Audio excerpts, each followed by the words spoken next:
विश्वमा धेरै प्रकारका महामारीहरू भएका छन् जसले गर्दा मानिसको जीवनशैली र रहनसहनलाई बिल्कुलै परिवर्तन गरिदिएको छ। इतिहासका दिनहरू महामारीले भरिएका छन्। महामारी फैलँदा कतै वंश नै विनाश भयो, कतै उपनिवेश विस्तार भयो भने कतै मौसममा उतार चढाव आयो। जानौँ दुनियाँ हल्लाउने महामारीहरू के थिए त? ब्ल्याक डेथ र पश्चिम युरोपको उदय। 14औं शताब्दीको 5औं र 6औं दशकमा प्लेगको महामारी युरोपभर फैलियो। यो यति भयानक थियो कि यसका कारण युरोपको 1/3 जनसङ्ख्या मृत्युको मुखमा पुगेको थियो। तर लाखौं मानिसको ज्यान लिने यो महामारी कयौं युरोपेली मुलुकका लागि भने वरदान साबित भयो। आफ्ना नागरिकको यति ठुलो दुःखद मृत्युबाट पाठ सिक्दै ती देशहरूले यसरी विकासको बाटो समाए कि उनीहरू आज विश्वकै धनी देश बन्न सफल भएका छन्। सो महामारीलाई युरोपमा ब्ल्याक डेथ अर्थात् बुबोनिक प्लेग नाम दिएको थियो। त्यो महामारीका कारण खेतमा काम गर्ने मानिस समेत पाउन मुस्किल पर्यो, जसका कारण जमिनदारहरूलाई समस्या पर्न थाल्यो। जो किसान महामारीबाट बचेका थिए उनीहरूमा जमिनदारसँग बार्गेनिङ गर्ने क्षमता विकास भयो। त्यो महामारीको फाइदा अर्को के पनि भयो भने त्यहाँ कायम रहेको सामन्तीवादी व्यवस्था पूर्ण रूपमा भत्कियो। जोसँग जमिन थियो उसँग जनशक्ति थिएन र जनशक्ति हुनेसँग जमिन थिएन। यी दुवै कारण जमिनदारहरूले किसानलाई जग्गाको हिस्सा वितरण गरे। जो किसान आफ्नो ऋण चुकाउनका लागि जमिनदारको खेतमा काम गर्न बाध्य थिए ती अब स्वतन्त्र भएका थिए। यसको असर प्रत्यक्ष रूपमा मजदुरीमा पर्न थाल्यो। यही कारण जमिनदारको खेतमा काम गर्ने भन्दा मजदुरीको व्यवस्था सुरुवात भयो, जसका कारण पश्चिम युरोप बढी आधुनिक व्यापारिक र पैसामा आधारित अर्थव्यवस्थामा चल्न थाल्यो।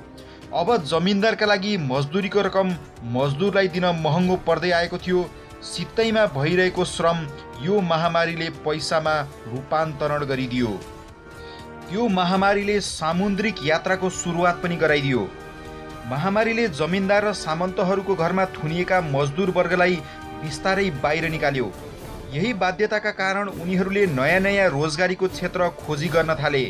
खर्च कम गरेर धेरै पैसा जम्मा हुने काममा उनीहरूले आफूलाई अग्रसर गराउन थाले। त्यस्तै जमिनदार र व्यापारी पनि कम खर्च गरेर धेरै काम गर्ने उपायको खोजीमा निस्कन थाले। पैसा बचाउने उपायका लागि उनीहरूले यस्तो खोजी गरेका थिए।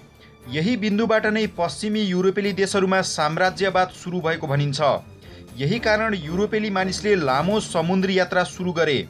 त्यसअघि लामो समुद्री यात्रा महँगो र खतरनाक मानिन्थ्यो, तर प्लेगले उनीहरूमा यत्रो शक्ति दियो उनीहरू नयाँ अन्वेषण र खोजीमा लागे। उनीहरू प्लेगभन्दा कम जोखिम भएको निष्कर्ष निकाल्दै यात्रामा निस्कन थाले। युरोपका मानिसले प्लेगबाट यति मृत्यु देखे कि उनीहरूलाई अब त्यसबाट डर लाग्दैन थियो। उनीहरूमा मर्ने चिन्ता हराइसकेको थियो। उनीहरू अब नयाँ दुनियाँको खोजीमा जान तयार थिए। यसरी हिम्मत गरेर युरोपका मानिसहरू अर्को क्षेत्रमा जान थाले। उनीहरूको अर्थव्यवस्था पनि फैलदै गयो। यसरी प्लेगको डरले सुरु भएको उनीहरूको समुद्री यात्राले उनीहरूले धेरै देशहरूमा उपनिवेश जमाए अनि त्यहाँबाट आम्दानी भएको पैसाले युरोपलाई शक्तिशाली बनाए। आज पनि त्यही शक्तिका कारण पश्चिम युरोपका धेरै देश दुनियाँमा आफ्नो शान देखाइरहेका छन्। यस्तै अर्को महामारी अमेरिकामा भएको थियो। दादुरा, मलेरिया, प्लेग, रुगा खोकी र टाइफस लगायत रोगले अमेरिकामा करोडौं मानिसको ज्यान लिएको थियो। यस बेलाको अमेरिकाको करिब 6 करोडको जनसङ्ख्या, यानि कि यस समयमा विश्वको कुल जनसङ्ख्याको 10% जनसङ्ख्या उक्त एक शताब्दीमा घटेर 60 लाखमा सीमित भएको थियो। तीमध्ये सबैभन्दा बढी बिरामी ठेउलाका थिए। यसरी जनसङ्ख्या कम भएपछि खेतीपाती पनि कम भयो र ठुला इलाकाहरू घना जङ्गलमा परिणत भए। अमेरिकी महाद्वीपको 5,60,000 वर्ग किलोमिटर क्षेत्र यसै गरी जङ्गलमा परिणत भएको थियो, जुन केन्या वा फ्रान्स बराबरको हो।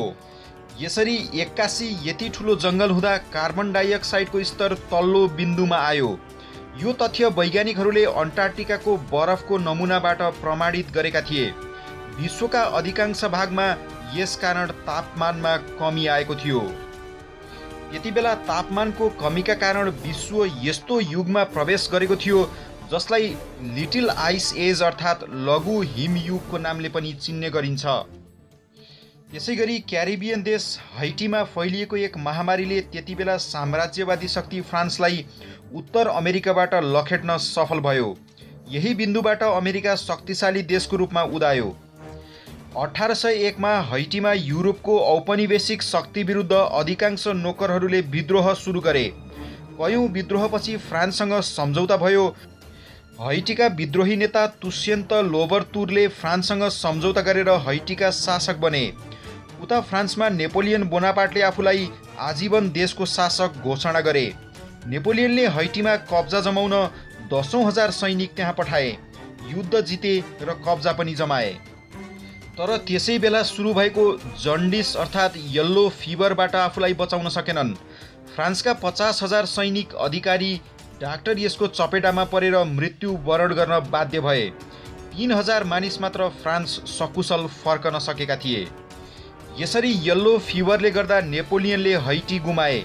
उनी उक्त क्षेत्रको उपनिवेश छाड्न बाध्य भए। उनले यही घटनापछि उत्तरी अमेरिकातिरको राज्य विस्तारको सपना पनि त्यागे। हैटीमाथि कब्जा गर्ने प्रयास असफल भएपछि फ्रान्सका नेताले 21 लाख मिलियन वर्ग किलोमिटर इलाका भएको क्यारिबियन द्वीप अमेरिकाको नयाँ सरकारलाई बिक्री गरे। यसलाई लुसियाना पर्चेजको नामले जानिन्छ।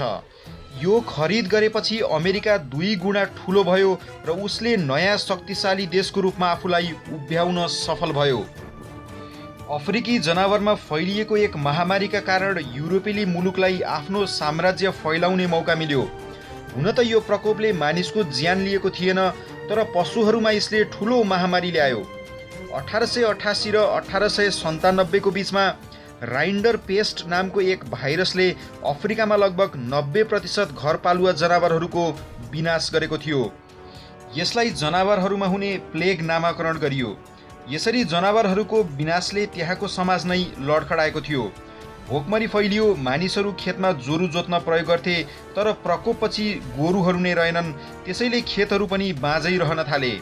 अफ्रिकी देशको यही भोकमरी नै युरोपियहरूको लागि उपनिवेश खडा गर्ने निहु बन्यो। 19औं शताब्दीमा युरोपियनहरूले यही आधारमा त्यहाँ उपनिवेश खडा गरे। चीनमा मिङ राजवंशको शासन लगभग 3 दशकसम्म रह्यो। आफ्नो शासनकालमा यो वंशले पूर्वी एसियाको एक ठुलो हिस्सामा आफ्नो शासन र सांस्कृतिक प्रभाव फैलायो। तर प्लेगका कारण यति शक्तिशाली राजवंशको पतन भयो। 1641 मा उत्तरी चीनमा प्लेगले आक्रमण गर्यो, जसका कारण धेरै मानिसको ज्यान अकालमा गएको थियो। केही क्षेत्रमा त 20 देखि 40% सम्म जनसङ्ख्या समाप्त भएको अनुमान गरिन्छ। यो महामारी त्यस्तो समयमा फैलिएको थियो जुन समयमा चीन आफै सुक्खाको प्रकोपसँग जुधिरहेको थियो। बालीहरू सुक्दै गइरहेका थिए र मानिसलाई खानका लागि खाद्यान्न अभाव भइरहेको थियो। यही खडेरीका कारण कयौं मानिस भोकमरीमा परिसकेका थिए। यही समयमा फैलिएको महामारीले खाद्यान्नको झन ठुलो हाहाकार मचियो। यस्तो अवस्थामा यतिसम्म भयो कि मानिसले मानिसकै मासु समेत खान थाले, लास समेत खान थालेको पाइयो। सन् 2009 मा अमेरिकामा नयाँ खालको इन्फ्लुएन्जा ए H1N1 भाइरस पत्ता लागेको थियो। यो तुरुन्तै अमेरिकाका अनेकौं राज्य र विश्वभर फैलिएको थियो। अमेरिकामा 6 करोड मानिस यो भाइरसबाट प्रभावित भएका थिए, जसमध्ये 2,74,000 जना अस्पताल भर्ना हुनु परेको थियो। यसबाट अमेरिकामा मात्र 12,469 जनाको ज्यान गएको थियो। हालसम्म विश्वभर 14,000 जनाको ज्यान गएको बताइन्छ यो भाइरसबाट। त्यसैगरी सन् 2002 को नोभेम्बरमा चीनको ग्वाङडोङ प्रान्तबाट सुरु भएको सिभियर एक्युट रेस्पिरेटरी सिन्ड्रोम सार्सबाट 9 महिनामा विश्वभर 8,096 जना प्रभावित भएका थिए, जसमध्ये 774 जनाको ज्यान गएको थियो। सार्सको मृत्युदर पनि उच्च थियो। संक्रमित मध्ये 9.6% मानिसको ज्यान गएको थियो। यो कोरोना भाइरसकै एक अलग प्रजाति थियो। यो 26 मुलुकमा फैलिएको थियो। खास गरी चीन, ताइवान, सिङ्गापुर, क्यानाडा सबैभन्दा बढी प्रभावित भएका थिए। यस्तै चीनको हुवानबाट फैलिएको नोभेल कोरोना भाइरसले महामारीको रूप लिइसकेको छ। हालसम्म यो भाइरसका कारण 14,000 भन्दा बढी मानिसको मृत्यु भइसकेको छ। त्यसैगरी अन्य महामारीहरूमा रहेका छन् HIV एड्स, जुन सन् 1976 मा डेमोक्रेटिक रिपब्लिक अफ कङ्गोमा पहिलो पटक पहिचान भएको थियो। त्यसैगरी अन्य महामारीमा सन् 1968 मा देखिएको हङकङ फ्लू, सन् 1956 मा देखिएको एसियन फ्लू, सन् 1918 देखि सन् 1920 को बीचमा देखिएको स्पेनिस फ्लू, सन् 1990 र सन् 1911 मा देखिएको विश्वव्यापी हैजाको महामारी, सन् 1889 मा देखिएको रसियन फ्लू आदि रहेका छन्। साथीहरूलाई आजको भिडियो कस्तो लाग्यो?